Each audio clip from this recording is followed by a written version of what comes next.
자리에 앉으시겠습니다. 오늘 성가대 찬양이 좀 짧았지요.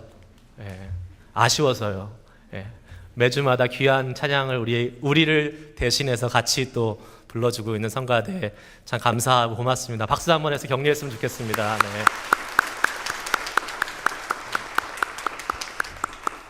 아울러서 우리 찬양팀도 매주마다 수고하는데 찬양으로 인도하시는 제가 했을 때 박수 치면 좀 그렇잖아요? 제가 없을 때 한번 우리 찬양팀 박수로 격려하고 축복했으면 좋겠습니다. 예.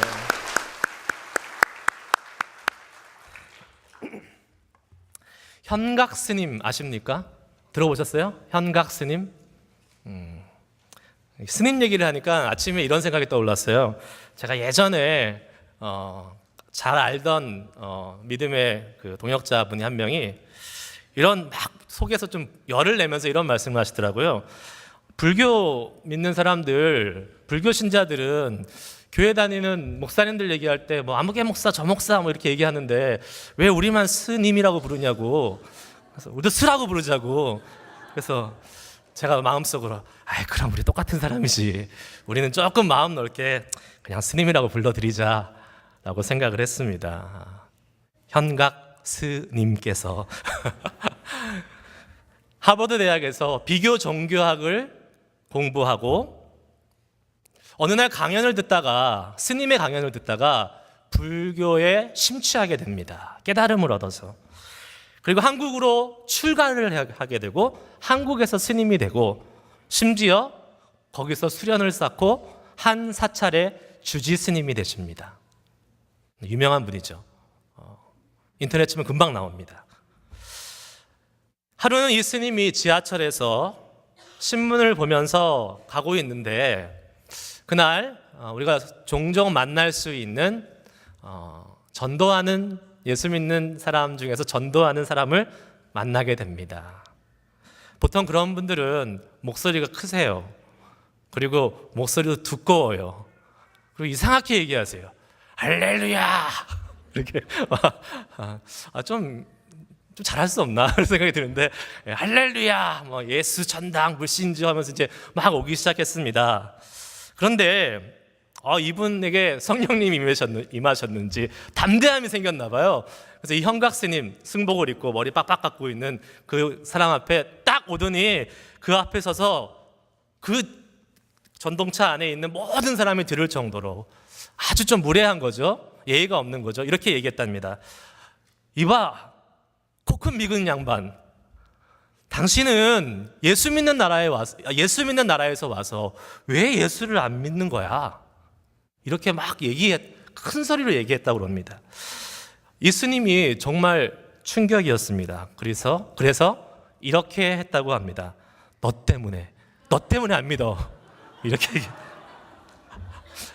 그렇게 수련을 하고 그 마음을 닦고 있는 그 스님의 입에서 그러한 말이 나올 정도였으니까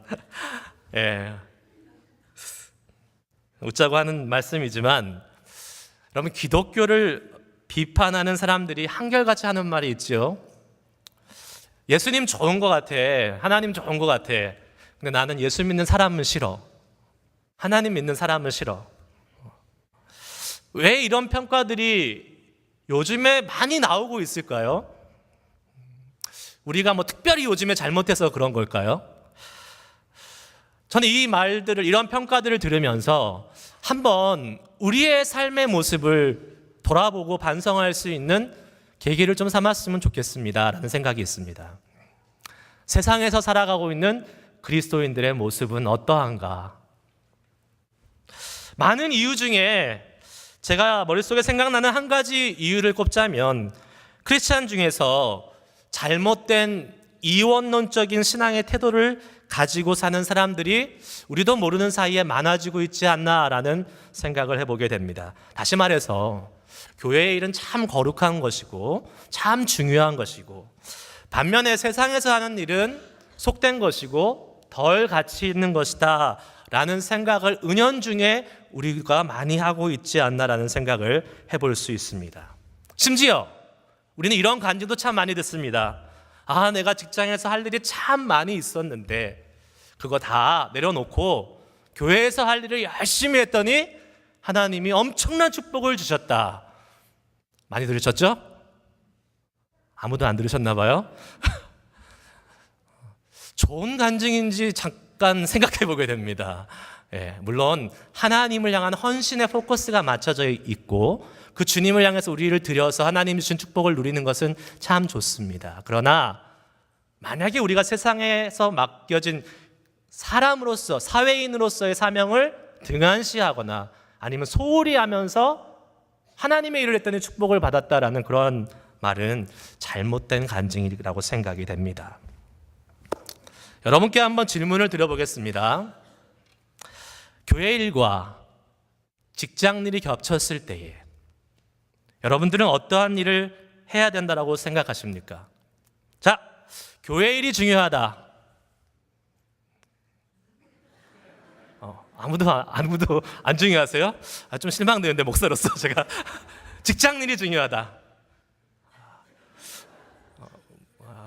둘 다 중요하다. 현명하시네요. 애매할 때는 가만히 있는 게 제일 좋은 것입니다. 애매할 때 가만히 있으면 중간이라도 가니까. 이렇게 물어보는 제가 이상한 사람이죠. 정확히 시원하게 대답해 주셔서 감사합니다. 이 질문 자체가 잘못된 질문입니다. 이원적인 신앙, 이원론적인 신앙을 보여주고 있는 잘못된 신앙관입니다. 질문이지요. 다 중요하죠. 다 열심히 할 수 있는 만큼 해야죠. 교회의 중요성 아무리 강조해도 지나치지 않습니다. 그런데 교회의 중요성을 많이 강조하다 보니까 부작용이 생겨난 것 같습니다. 교회가 더 중요한 곳이 됐고 교회만 중요한 곳이 됐다라는 오해가 우리도 모르는 사이에 은연중에 많이 우리 속에 쌓이고 있는 것 같아요. 그렇게 잘못된 이원론적인 기독교 신앙관이 우리 기독교와 기독교인을 점점 사회로부터 고립시키고 있습니다. 기독교를 그냥 하나의 수준 낮은 종교의 하나로 그냥 전락시키고 말았던 것 같습니다. 그런데 우리는 잘 알고 있지요.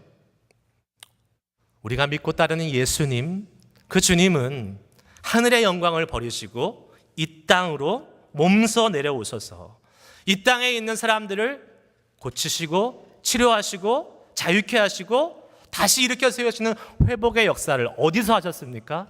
이 땅 가운데서 하셨다는 사실을 볼 때에 교회만이 중요한 곳, 세상과 분리되어 있는 교회만이 중요한 것이 아니라 오히려 우리가 많은 시간을 보내고 있는 이 세상이 훨씬 더 중요한 곳이 되지 않을까라는 생각을 해보게 됩니다.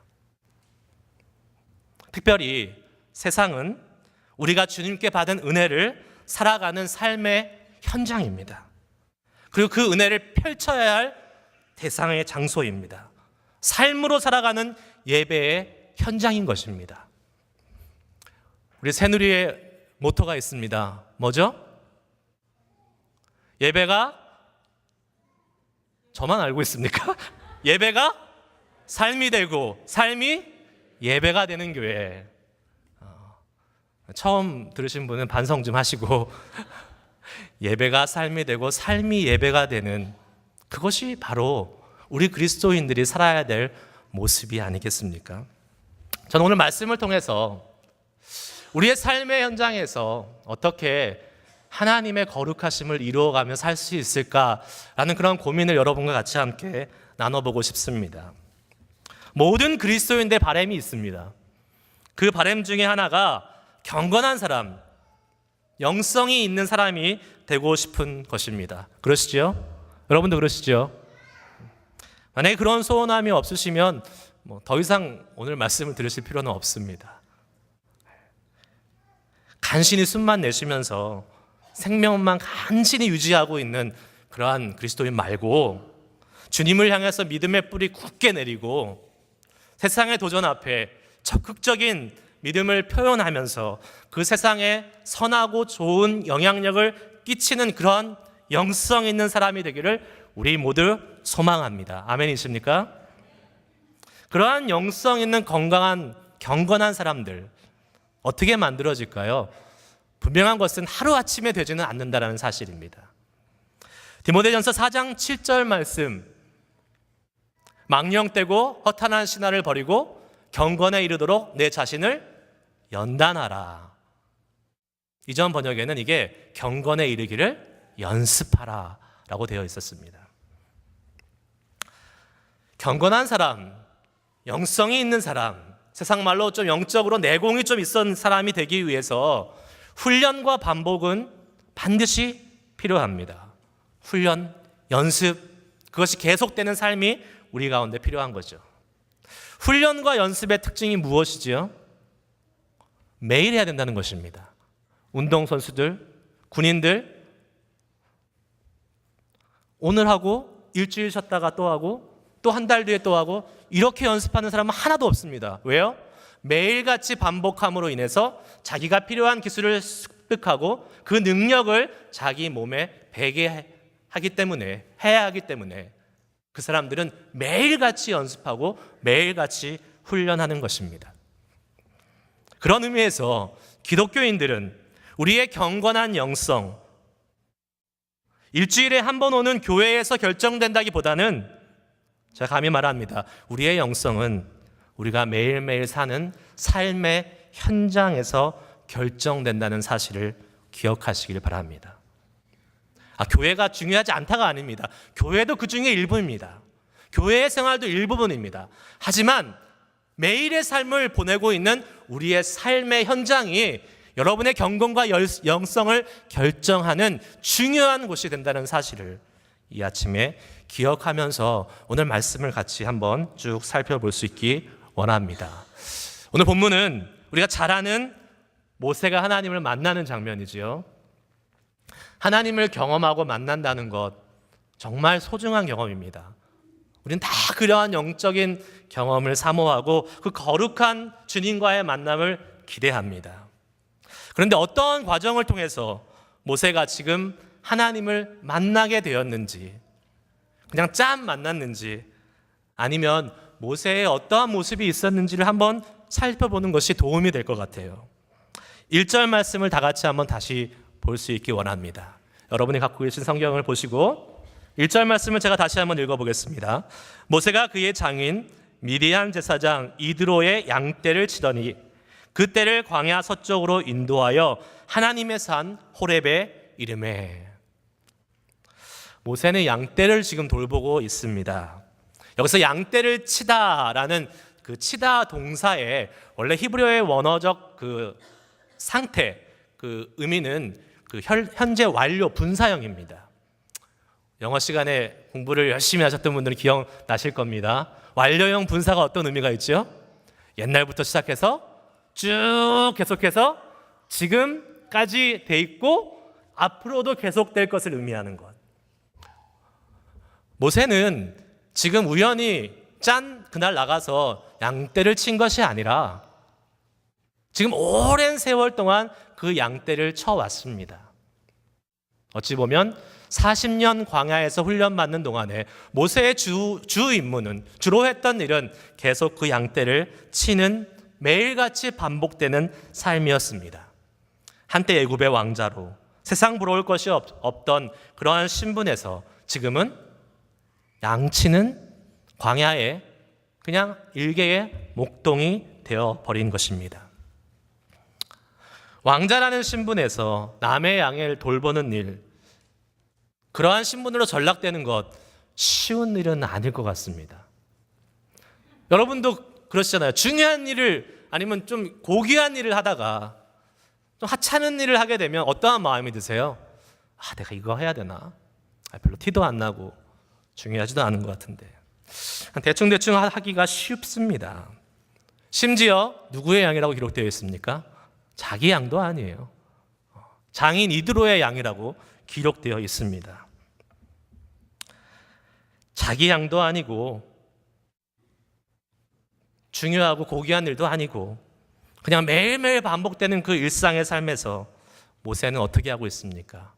계속해서 그 양떼를 치고 있다는 사실을 주목해 보시길 바랍니다. 쉬운 일이 아니었을 것입니다.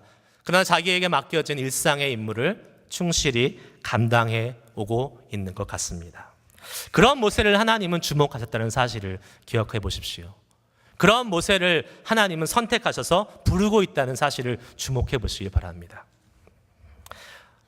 하나님의 기름 부음을 받아서 된 왕이 있습니다. 몇 명 안 되지요. 다 왕위를 승계받았지요. 그런데 그 중에 기름 부음을 받은 왕 중에 한 명이 다윗입니다.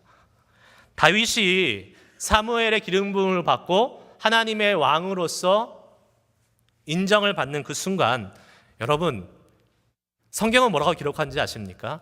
다윗이 그 기름 부음 받을 자리에 스스로 나간 것이 아니었습니다. 뭐 하고 있었습니까? 양떼를 치고 있었어요. 양떼 치는 거 꽤 해볼 만한 것 같아요.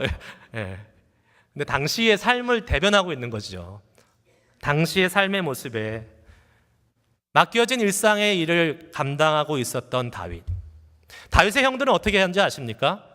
우리 집에 이새의 집, 우리 아버지의 집에 사무엘이 왕을 세울 사람을 기름 부으기 위해서 온다는 사실을 알고 있었습니다. 그래서 다 자기가 왕이 될 수 있을까라는 일말의 희망을 갖고 그 자리에 다 나왔어요. 근데 하나님이 아니다. 그래서 나중에 사무엘이 찾죠. 아들이 또 없느냐. 그러니까 그 아들이 양을 지키고 있나이다 라고 이새가 고백하는 것을 보게 됩니다. 사무엘상 16장 7절 말씀에 이런 말씀이 나옵니다. 여호와께서 사무엘에게 이르시되 그의 용모와 키는 보지 말라. 내가 이미 그를 버렸노라. 사울을 버린 거죠. 내가 보는 것은 사람과 같지 아니하니 사람은 외모를 보거니와 나 여호와는 중심을 보느니라 하시니라. 여러분, 이 말이 무슨 말일까요? 성경에 어디에 봐도 다윗이 열심히 양을 쳤더라라는 말은 없습니다. 양을 쳤더라라는 말만 있어요. 그러나 하나님이 다윗을 선택할 때 기준으로 삼으셨던 이 말을 역추적해보면 다윗의 마음의 중심은 성실히 양을 치며 주님을 섬겼던 사람인 것을 우리는 쉽게 짐작해 볼 수 있을 것입니다. 그 마음의 중심에 그것을 일로 여기지 않고 최선을 다해서 양떼를 치고 있던 다윗을 주님은 귀히 보셨고 기름 부어 이스라엘 왕으로 세우고 계신다는 사실입니다. 매일같이 반복되는 우리의 일상, 소홀히 여겨서는 안 될 것입니다. 오늘이 어제랑 다른 분들이 많지는 않아요. 세상에 살다 보면 직장생활 맨날 똑같고 오늘이 내일 같고 내일이 어제 같고 뭐 계속 그런 날을 삽니다. 아무 의미 없다고 불평할 수 없습니다. 오늘 아니면 내일 하면 된다고 그 시간을, 오늘의 시간을 그냥 흘려보낼 수 없습니다. 왜 그렇습니까? 하나님이 허락하신 우리의 매일의 삶이기 때문입니다. 하나님이 허락하신 시간이고 하나님이 허락해 주신 장소이기 때문입니다. 매일의 일상을 소중히 여기면서 살아가는 사람이 하나님의 은혜, 주님의 거룩하심을 경험할 수 있는 그러한 사람이 될 수 있을 줄 믿습니다. 바로 우리가 그러한 사람 되기를 소망합니다. 순간순간 주님이 주신 시간을 감사히 여기며 그 일상 가운데 하나님을 만나기를 소망하며 살아갈 수 있는 삶. 우리가 미국에 살다 보면 직장, 가정 말고 가장 많은 시간을 보내는 데가 어딜까요? 교회. 그런 사람도 있겠지만 대부분은 아니실 것 같고요. 차 안. 우리는 아마 운전을 하면서 많은 시간을 보내는 것 같습니다. 미국에서는 차가 발이니까 뭐 직장 갈 때도 커뮤니티 할 때도 많은 시간이 있는 분도 계시고 아이들 라이드 줄 때도 있고 이것저것 차 타고 다닐 일들이 참 많이 있습니다. 그런데 여러분, 저도 마찬가지예요. 저도 차를 많이 탑니다. 근데 저에게도 마찬가지로 매일같이 반복되는 운전이고 차 안에서의 생활입니다. 그런데 여러분, 제가 최근에 경험한 가장 강력한 하나님의 임재를 차 안에서 경험했다면 여러분은 믿으시겠습니까? 아멘. 예. 그날도 여느 날 같은 그냥 날이었어요. 저는 찬양 인도를 3부 예배 때 이제 오늘은 제가 말씀을 전하니까 안 했지만 찬양 인도를 하기 때문에 찬양을 많이 듣고 많이 부릅니다. 그냥 주크박스를 틀면 나오는 게 아니에요. 열심히 연습하고 열심히 부른 다음에 여기서 찬양하고 있는 거예요. 알아달라고요 좀. 예. 주님만은 아시겠지만 여러분도 좀 알아줬으면 좋겠어요. 그런데 그날도 그냥 평범한 날이었어요. 찬양을 부르는데 차 안에 있으니까 보통 차 안에 있으면 내가 가수잖아요. 막 크게 막 부르면서 찬양을 하고 가는데 찬양을 막 부르는데 제 안에 그 찬양의 가사가 막 꿈틀거리기 시작하는 거예요. 막 살아나기 시작하는 거예요. 그래서 그 주님의 은혜와 사랑을 막 말 부르고 막 찬양을 하니까 제 안에 그 사랑이 확 느껴지면서 막 주체할 수 없는 하나님의 임재하심이 그 차 안에 막 임하는 거예요. 눈물도 나오고 그래서 제가 너무 황당해가지고 속으로 이렇게 하나님한테 영적인 대화를 했습니다. 하나님, 제가 뭐 정식으로 예배한 것도 아니고 특별히 정해가지고 내가 지금 찬양할 테니까 하나님 받으세요 이것도 아니고 그냥 부른 건데 그냥 맨날 부르듯이 그냥 불렀는데 하나님 이렇게 뜬금없이 제게 은혜를 주셔도 되는 겁니까? 이렇게 제가 속으로 물어봤어요. 그랬더니 제 안에 하나님 주시는 감동이 있었어요. 아, 주님이 나를 정말 사랑하시는구나. 이렇게 내가 특별히 한 것도 없는데 매일같이 반복되는 삶의 현장 속에서 주님을 깨닫게 하시고 주님을 느끼게 하시는 것은 주님이 나를 향하신 특별하신 사랑이시구나 라는 것을 깨닫게 되었습니다. 부작용이 있어요. 눈물이 나서 운전을 못해요. 안 보여. 그래서 눈물 좀 닦고 좀 가라앉히고 안정을 취하고 그리고 다시 운전하고 갔던 기억이 있습니다. 우리가 매일같이 운전하는 차 안이 주님을 경험할 수 있는 거룩한 곳이 될 수 있습니다. 트래픽 심하다고 왜 이렇게 차가 막히냐고 짜증내는 곳이 될 수도 있지만 내 앞에 막 휙 들어오는 얌체 같은 운전자들 보고 왜 저렇게 운전하지 하고 막 삑삑 욕도 나올 수 있는 곳이 될 수도 있지만 아니면 아무 생각 없이 그냥 멍하게 갈 수 있는 곳도 될 수도 있겠지만 주님을 경험하는 거룩한 현장이 될 수도 있다라는 사실입니다. 주님을 찬양하는 곳이 될 수 있어요. 주님의 말씀을 암송하고 묵상하는 곳이 될 수 있습니다. 여러분, 하나님 주신 은혜를 옆에 있는 드라이버들에게 나눠줄 수 있는 자리가 될 수 있어요. 창문 좀 여세요 하고 뭐 얘기하는 것이 아니라 딱 쳐다보고 한번 이렇게 싹 웃어주세요. 그러면 그 사람이 이상하다고 생각하겠죠? 그러나 저는 그런 경험을 받을 때 너무 기분이 좋은 거예요. 미국 사람들은 잘 웃잖아요. 이렇게 딱 쳐다봤는데 옆에 이제 그 사람도 운전하고 있다가 한국 사람은 잘 안 웃지만 미국 사람들은 이렇게 한번 싹 이렇게 웃어요. 그러면 너무 기분이 좋은 거예요. 인간의 웃음이 아니라 우리는 예수의 웃음으로 우리 안에 있는 예수 그리스도의 웃음으로 한번 싹 웃어주면 혹시 압니까? 그 사람의 하루가 우리의 그 예수 그리스도의 향기 나는 웃음으로 바뀌게 될지.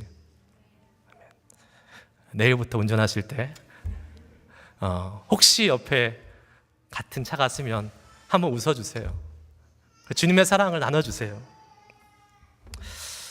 우리가 매일같이 일하는 컴퓨터 앞, 책상 앞이 주님을 경험하는 곳이 될 수 있습니다. 매일같이 가족들을 위해서 음식하시죠. 그 주방이 주님을 경험하는 거룩한 곳이 될 수 있어요. 매일같이 반복된다고 내일 또 올 거고 또 경험할 거라고 그것을 그냥 지나가는 시간, 지나가는 장소로 여기지 말고 하나님이 허락해 주신 시간, 하나님이 허락해 주신 좋은 기회 소중히 여기며 하루하루 살아갈 때 우리가 그 일상의 삶 속에서 주님의 임재로 거룩함을 경험하게 될 줄 믿습니다. 골로새서 3장 23절 말씀에 이런 말씀이 있어요. 다 같이 한번 읽어볼까요? 시작. 무슨 일을 하든지 마음을 다하여 주께 하듯 하고 사람에게 하듯 하지 말라. 우리가 매일 시간을 보내는 곳이 거룩한 곳이고, 매일 만나는 사람이 주님이 우리에게 보내신 사람이고, 또 그 매일의 삶을 통해서 주님께 하듯이 우리의 삶을 살아간다면 우리의 일상이 하나님으로 인해서, 그 자리에 임재하시는 주님으로 인해서 거룩한 곳으로 변화될 줄 믿습니다. 여기 중요한 한 가지 사실이 더 있어요. 근데 1절 말씀을 다시 한번 돌아가서 보겠습니다. 자, 1절을 다시 한번 읽어볼게요. 모세가 그의 장인 미디안 제사장 이드로의 양떼를 치더니, 여기서부터 잘 보세요. 그 떼를 광야 서쪽으로 인도하여 하나님의 산 호렙에 이르매라고 1절이 다시 나옵니다. 양떼를 치더니 그 떼를 광야 서쪽 인도에서 하나님의 산에 이르렀다. 이 부분을 성경학자들은 어떻게 해석하냐면, 모세가 원래 양을 치던 구역이 있었어요. 양떼를 몰고 가서 항상 풀을 뜯겨 먹이던 공간이 있었는데, 그 공간에 아마도 풀이 다 죽거나 다 먹었거나 해서 모세가 다른 곳으로 그 지경을 벗어나서 이동했다라고 성경학자들은 해석을 합니다. 수십 년간 양떼를 치는 일을 계속 하면서 동시에 그것보다 더 많은 일, 엑스트라의 일까지도 지금 자기의 해야 될 일을 벗어나서 하는 것을 보게 됩니다. 그냥 남의 양이니까 그 자리에 그냥 있다가 가도 되잖아요. 맨날 먹이던 거니까 그날 좀 안 먹인다고 어떻게 되는 거 아니잖아요. 그런데 지금 한 걸음 더 나갑니다. 기꺼이 엑스트라 일까지도 모세는 감당하는 성실함을 보여주고 있습니다. 우리가 사는 세상 가장 잘 표현되는 말이 뭘까요? 저는 give and take라고 생각합니다. 내가 주면 받고, 나도 받으면 그냥 그거는 갚아줘야 되고, 다른 말로 하면 나에게 보상이 있고 나에게 유익한 무엇인가 있을 때 우리는 열심히 일합니다. 우리만 열심히 일합니까? 세상 사람도 자기가 얻는 것이 있으면 열심히 일합니다. 아주 열심히 최선을 다해서 일해요. 그런데 만일 내가 없는 무엇이 없어요, 보상이 없어요, 그런데 스스로 열심히 일하는 사람을 세상은 뭐라고 평가하냐? 미련하다, 어리석다, 자기 밥통 챙기지 못하는 그러한 미련한 사람이다 라고 이야기합니다. 그러나 성경은 우리에게 그렇게 얘기하고 있지 않습니다. 예수 믿는 사람이 조금 더 희생하고 조금 더 손해보고 조금 더 나눠주고 그러면서 살 수 있어야 된다라고 이야기하는 것을 우리는 알고 있습니다. 근데 왜 그렇습니까? 모든 사람들이 자기의 이익을 위해서 살아가는 이 세상의 법칙 속에서 그 누군가가 기꺼이 자기의 삶을 내어놓고 자기의 시간과 자기의 노력과 물질을 희생하며 손해보면서 그러한 삶을 살 때에 그것을 통해서 하나님의 영광이 드러난다고 말씀은 우리에게 가르쳐주고 있기 때문입니다. 마태복음 5장 16절 말씀, 잘 아는 말씀이지요. 다 같이 한번 읽어볼까요? 시작. 이같이 너희 빛이 사람 앞에 비치게 하여 그들로 너의 착한 행실을 보고 하늘에 계신 너희 아버지께 영광을 돌리게 하라. 우리의 착한 행실, 착한 행실이 뭘까요? 그냥 선하게 사는 것, 그것도 될 수 있겠지만 세상 사람들과 그 이기심이 가득한 살벌한 그 세상의 현장에서 조금 더 손해보고 조금 더 희생할 수 있는 삶, 그러한 삶을 산다면 우리 하나님이 우리의 삶을 통해서 영광 얻으신다라고 말씀하고 있지 않습니까? 세상을 살아갈 때 세상에서 살아가는 사람들과 똑같이 자기 실속, 자기 이득, 그것만 위해서 살아가는 사람이 되지 않기 원합니다. 내가 좀 손해보아도 주님, 나의 손해로, 나의 손실로 주님의 영광이 드러난다면 기꺼이 그 손해 감당하겠습니다 라는 그러한 결단이 우리 가운데 있으면 좋을 것 같아요. 아멘 안 하시네요. 예, 좀 손해 봐도 괜찮습니다. 마태복음 5장 39절에서 41절에 우리에게 참 부담이 되는 말씀이 있습니다.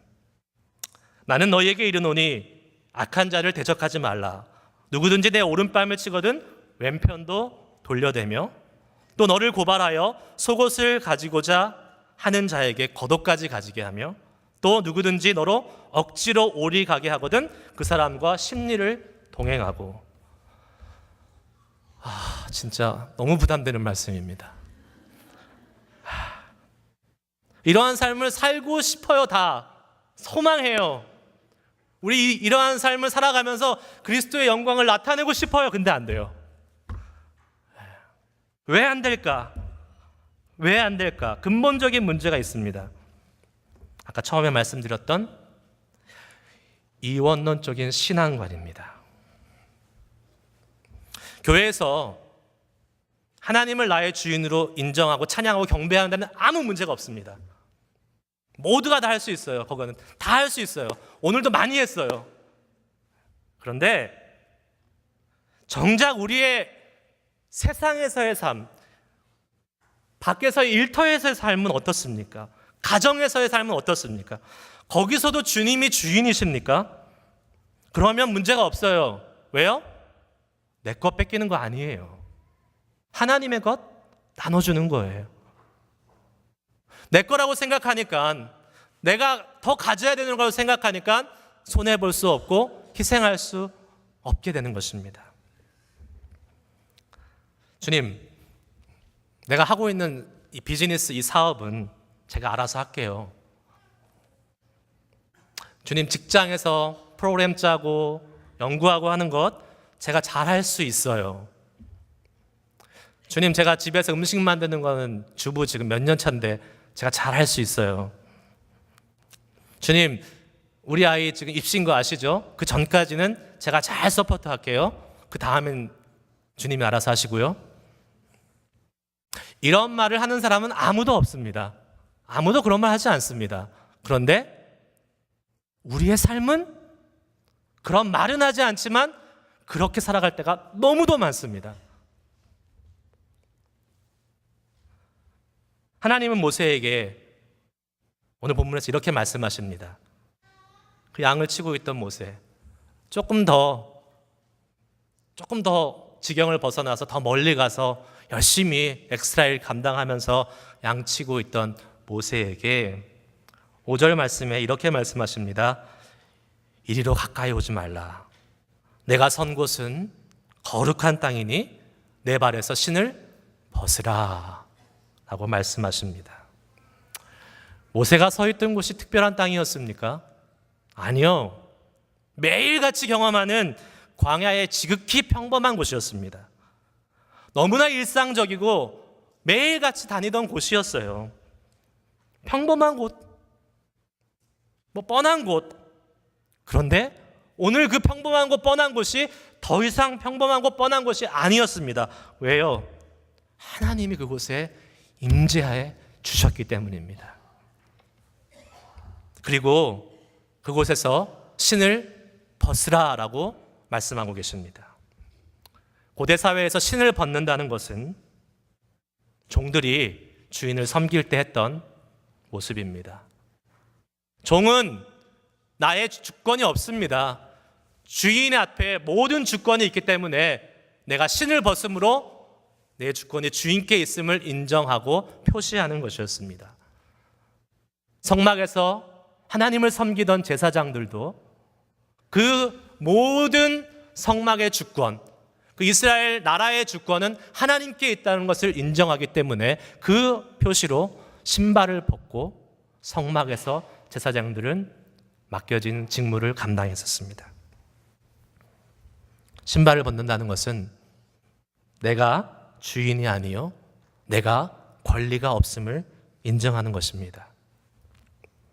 주님이 왕이라고, 주님이 주인이라고, 주님이 다스리신다고 우리는 찬양으로 기도로 얼마든지 아멘 아멘 하면서 교회에서 외치고 수도 없이 고백합니다. 그러나 그 고백이 이곳에서만 머물지 않게 되기를 간절히 소망합니다.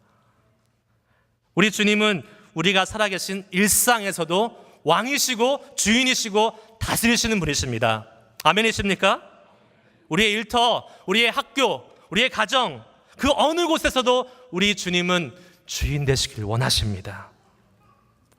우리가 매일 살아가는 일상의 삶에 우리 주님이, 하나님이 주인이심을 인정하고 그 삶을 주님께 내어드릴 때에 우리의 삶은 더 이상 매일같이 쳇바퀴 도는 그러한 삶이 아니라 그 하나님의 임재하심으로 날마다 기대되고 소망되는 새로운 그러한 다이나믹이 있는 영적 생기가 있는 그러한 거룩한 삶으로 변화될 줄 믿습니다. 아멘. 말씀을 마무리하려고 합니다. 지난 한 주간 생명의 삶에서 읽었던 여러 글들 중에서 한 문구가 기억에 남습니다. 비숍 고라는 분이 쓴 글인데요, 딱 한 문장입니다. 하나님은 우리가 특별한 일을 하기 원치 않으신다. 대신 평범한 일을 특별하게 하기를 원하신다. 그리고 주님은 오늘 이 예배를 통해서, 말씀을 통해서 여러분에게 이 시간 요청하고 헌신을 결단케 원하십니다. 저와 여러분의 삶 속에서 매일매일 반복되는 그 삶의 현장에서, 우리의 일상에서 주님이 주인 되어 주시기를 원하십니다. 그리고 오늘 우리에게 말씀하십니다. 내가 서 있는 곳이, 내가 일하는 곳이, 내가 가족을 돌보는 곳이, 내가 이웃들과 같이 함께 시간을 보내는 그곳이 내가 너에게 허락한 거룩한 곳이다. 그곳에서 신을 벗고 나의 주권을 인정하고 살아가 보지 않겠느냐. 그 주님의 부르심에, 말씀에 순종하며 살아갈 수 있는 우리 모두가 될 수 있기를 축복합니다. 이 자리에 있는 우리 새누리 형제 자매님들의 삶이 그렇게 바뀌기만 해도 많은 영향력이 우리 베이 지역에 있을 거라고 믿습니다. 교회에서 더 열심히 찬양하고 주님 섬기십시오. 그것을 등한시하자라는 얘기가 아닙니다.